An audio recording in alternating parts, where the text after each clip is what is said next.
đó nặng á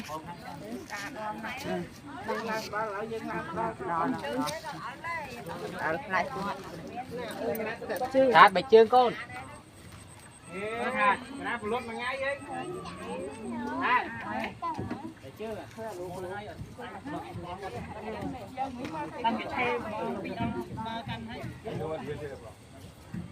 canh để chưa mời không thích cho là đúng đặt lẹt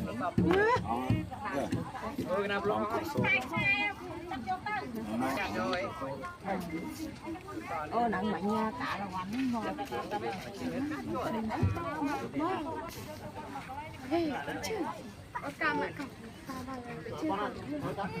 mà tôi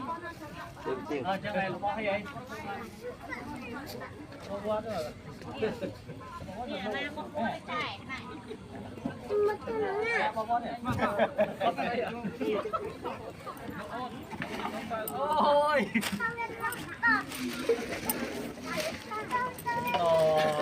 chưa phát ra bác